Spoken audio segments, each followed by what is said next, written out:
Moonlight uses lighting, sound, and cinematography to well convey and portray a young man's journey to finding himself, and the pressure of societal norms that force him to suppress his identity in order to conform and be accepted by those around him.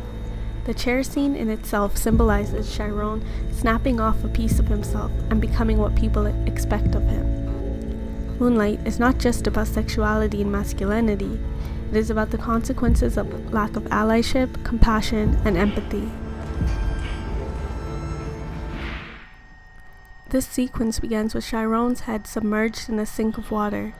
As the camera tilts downward, beginning at the top of the bathroom, the audience sees the dirt and grime buildup of his bathroom cabinet. Chiron, being at the bottom of this shot, represents the neglectful environment he's grown up in that has led him to this moment. Water is constantly used as a symbol of new life or a fresh start. It's a running theme throughout this film. One of the first scenes where we see Juan and Little bonding is when Juan teaches Little how to swim by holding him in water. It was one of the first scenes we saw Little open up with another person. The next being with Kevin at the beach, having his first intimate moment, again by water. Chiron icing his wounds isn't just about numbing the pain. It's about numbing any need for the warmth or affection he previously craved. Everything Chiron has been through has led to this moment. As the viewer watches Chiron stare down his reflection, we are watching him transform into black.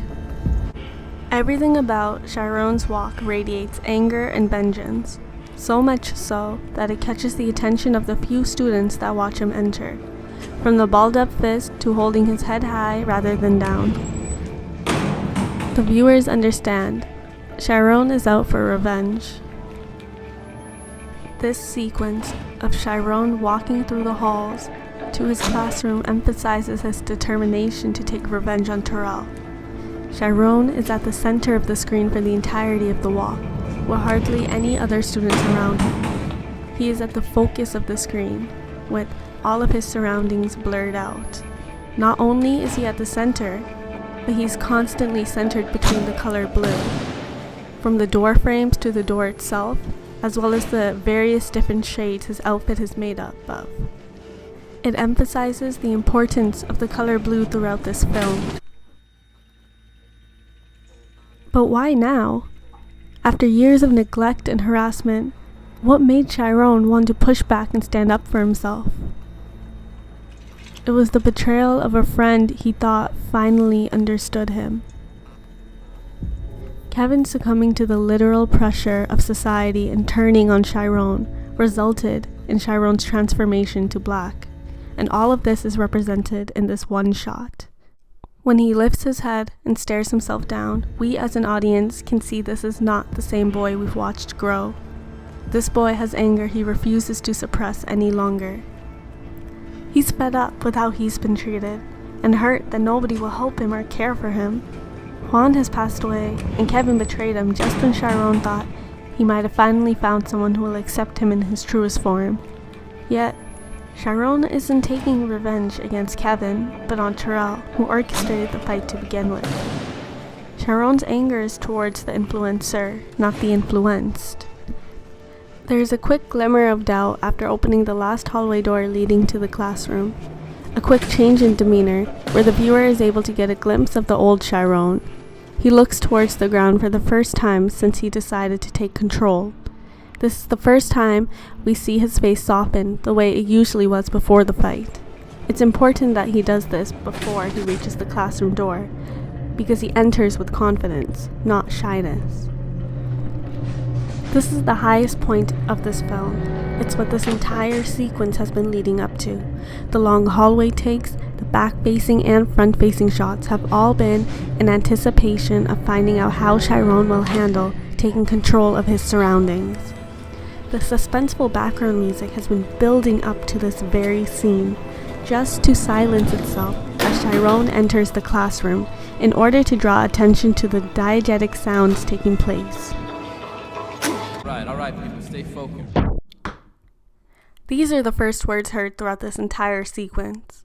Barry Jenkins deliberately does this in order to showcase the way a person's actions or their body language can tell a story far deeper than verbal communication. Chiron is an introverted person. His change in posture and facial demeanor screamed danger throughout this entire sequence, but he never once said he had any intention to hurt. His movement and sound alone told the story that was leading to this moment.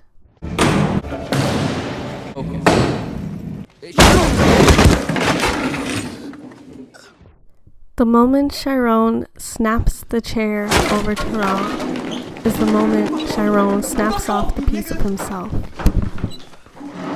The lack of empathy displayed within Chiron's environment pushed him to the point where he understands that in order to be accepted, he must suppress the part of himself he was never even given an opportunity to truly understand. Even Kevin, who was always portrayed as this confident, sure of himself character, fell victim to societal pressures in order to be accepted by his peers.